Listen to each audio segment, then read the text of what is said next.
हिमाचल प्रदेश में पुलिस भर्ती परीक्षा में नकल को लेकर विवाद खड़ा हो गया है। नेता प्रतिपक्ष जयराम ठाकुर ने परीक्षा प्रक्रिया में गंभीर धांधली के आरोप लगाए हैं। उन्होंने कहा कि पुलिस भर्ती परीक्षा में पेपर लीक की भी प्रबल संभावना है और इस मामले में 2 लोगों की गिरफ्तारी भी हो चुकी है। जयराम ठाकुर ने लिखित भर्ती में हुई धांधली की उच्च स्तरीय जाँच की मांग उठाई है। उन्होंने कहा कि यदि सरकार जाँच की स्थिति में नहीं है तो मामले की CBI जाँच की जाएगी। नेता प्रतिपक्ष ने कहा कि कांग्रेस सरकार में 2.5 सालों में पहली बार कोई भर्ती हुई हो, लेकिन उसमें भी नकल करवाई गई कि हम नहीं बल्कि स्वयं परीक्षार्थी बोल रहे हैं। जयराम ठाकुर ने दावा किया कि परीक्षा केंद्र के CCTV कैमरों की पूरी घटना रिकॉर्ड हुई, लेकिन सरकार का ये पूरा दबाव है कि ये फुटेज सार्वजनिक ना हो। उन्होंने कहा कि एग्जामिनेशन हॉल में खुलेआम ग्रुप चीटिंग हुई है और ये एक गंभीर गैर कानूनी मामला है जिसे सरकार नजरअंदाज कर रही है। प्रदेश में अगर सही मायने में कहूँ, नई भर्ती की अगर शुरुआत हुई तो पुलिस की भर्ती एक पहली ऐसी भर्ती थी जिस भर्ती की शुरुआत उन्होंने की थी। और नई भर्ती की शुरुआत करने के लिए जो मुख्यमंत्री बार बार इस बात का जिक्र करते, कांग्रेस के हमारे सुखविंदर सिंह सुक्खू जी, कि हम पारदर्शिता के साथ करेंगे, और पूर्व की सरकार का जिक्र करते हैं, पेपर लीक का जिक्र करते हैं, ऐसी चीजें नहीं होने देंगे, इन बातों को लेकर के बात कही थी। लेकिन आज मैं आप सबके माध्यम से मुख्यमंत्री हिमाचल प्रदेश सुखविंदर सिंह सुक्खू जी से पूछना चाहता हूं, 2.5 साल के कार्यकाल में एकमात्र भर्ती, पुलिस की भर्ती, जिसका अभी तक परिणाम नहीं आया, लेकिन उस पुलिस की भर्ती में गंभीर आरोप जो अभ्यर्थी हैं, जो बच्चे एग्जाम देने के लिए गए हैं, उन्होंने लगाए।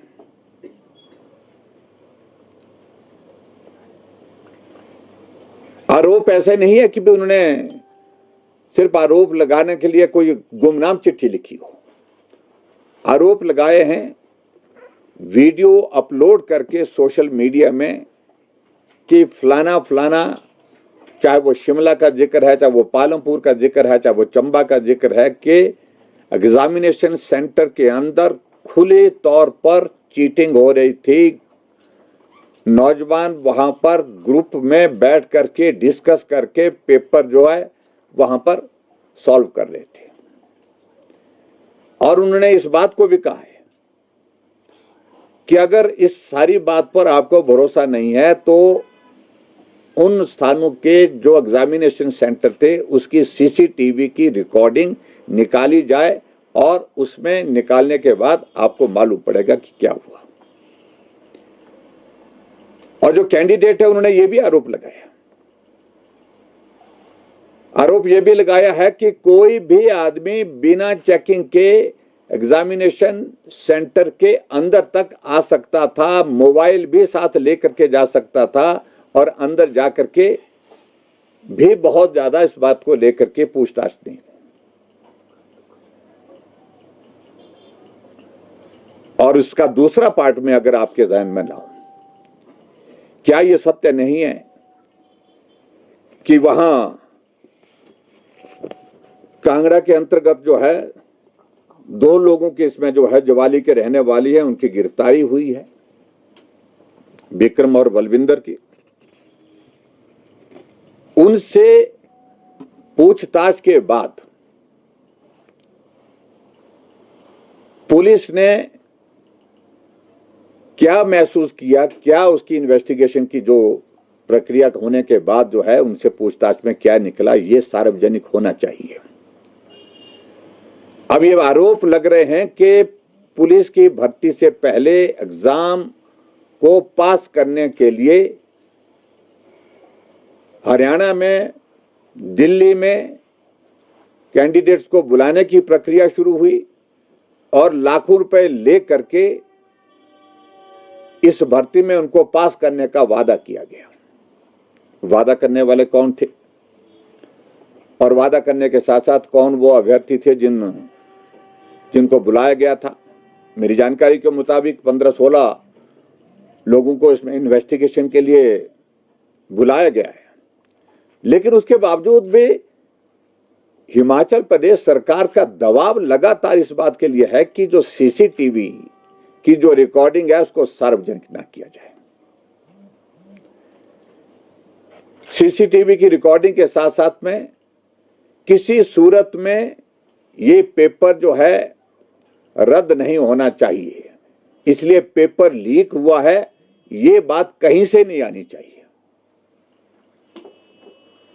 इस बात का दबाव जो है लगातार नीचे तक डाला गया है सरकार की ओर से पुलिस के अधिकारियों के ऊपर, और हम इस बात को देख रहे हैं।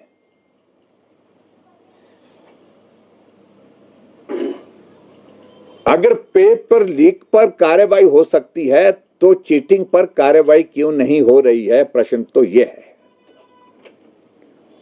क्या उसको सरकार ने छूट दे रखी है कि पेपर अंदर जो है ग्रुप में बैठ करके चीटिंग करके सॉल्व किया जा सकता है? क्या इसकी इजाजत दे रखी थी?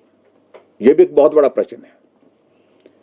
और जहां तक हमारी पुलिस भर्ती का अगर जिक्र करते हैं तो रात को मुझे मालूम पड़ा और सुबह 8:30 बजे प्रेस कॉन्फ्रेंस करके सबसे पहले पेपर रद्द किया था, और पेपर रद्द करने के पश्चात एसआईटी कॉन्स्टिट्यूट की गई थी, और एसआईटी कॉन्स्टिट्यूट करने के लिए हमने उसी दिन जो घोषणा की, उसके बाद हमको लगा कि पुलिस डिपार्टमेंट पुलिस के इस पेपर को कंडक्ट कर रहा है, इस एग्जाम को कंडक्ट कर रहा है, ऐसी सूरत में फिर इन्वेस्टिगेशन पर प्रश्न चिन्ह खड़ा होगा। तुरंत हमने उसके तुरंत बाद फैसला लिया कि हिमाचल प्रदेश पुलिस जो एसआईटी है इन्वेस्टिगेशन में वो भी मदद करे, लेकिन सारी की सारी जांच हमने सीबीआई को सौंपी थी।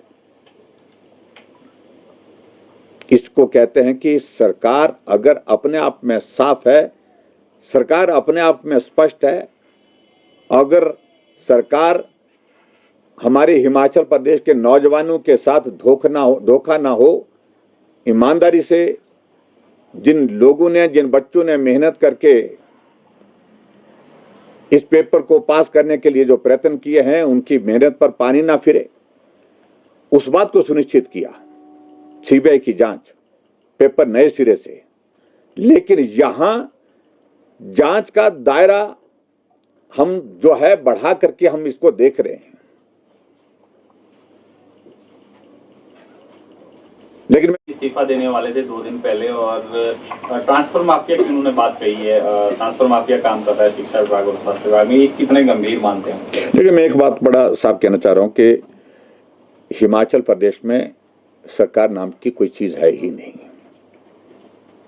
1 साल हिमाचल प्रदेश में सरकार का हुआ था, तब पॉलिटिकल टर्मोइल हुआ हिमाचल प्रदेश में। बहुमत होने के बावजूद राज्यसभा की सीट वो हारे। 6 कांग्रेस के विधायक बागी होकर के निकल गए। 3 निर्दलीय विधायकों का समर्थन था, वो भी नेतृत्व के खिलाफ, बगावत नेतृत्व के खिलाफ थी, नेतृत्व के खिलाफ बगावत से बाहर निकल गए। और उसके पश्चात उस वक्त भी हिमाचल प्रदेश की सरकार में जो सबसे छोटी उम्र के मंत्री हैं, उन्होंने यहीं पर ही विधानसभा के परिसर में प्रेस कॉन्फ्रेंस करके अपना त्याग पत्र देने की घोषणा की थी। और 2.5 साल के बाद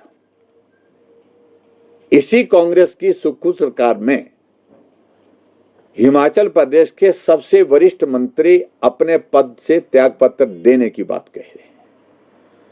कि भले यह अलग बात है कि उनके बेटे ने अनाउंस किया, पिता का त्याग पत्र बेटे ने अनाउंस किया, और पिता के ऊपर दबाव आने के बाद उन्होंने कहा कि चलो कोई बात नहीं है, कुछ शिकवे शिकायत थे, हमारे कुछ मसले थे जिन मसलों को लेकर के अब हमने सुलटा दिया है,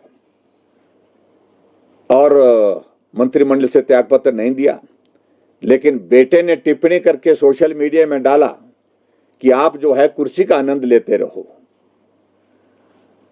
पिता के बारे में अब जो सोशल मीडिया में पुत्र ने डाला हुआ है, जो मेरी जानकारी के मुताबिक। तो ये इस तरह की स्थिति हिमाचल प्रदेश में है, जब नेतृत्व के ऊपर भरोसा विधायकों का नहीं, नेतृत्व के ऊपर भरोसा मंत्रियों का नहीं रह गया, नेतृत्व के ऊपर भरोसा प्रदेश की जनता का नहीं रह गया, तो मुझे लगता है कि ऐसी सूरत में इस पद पर रहने का कोई औचित्य नहीं बनता है। नैतिकता बनती है मुख्यमंत्री को ऐसे गंभीर आरोप जो लग रहे हैं सरकार के ऊपर, उनके साथियों के ऊपर, ऐसी सूरत में विचार करना चाहिए, त्यागपत्र देना चाहिए, छोड़ देना चाहिए। तो जिस तरह से केंद्र से प्रदेश को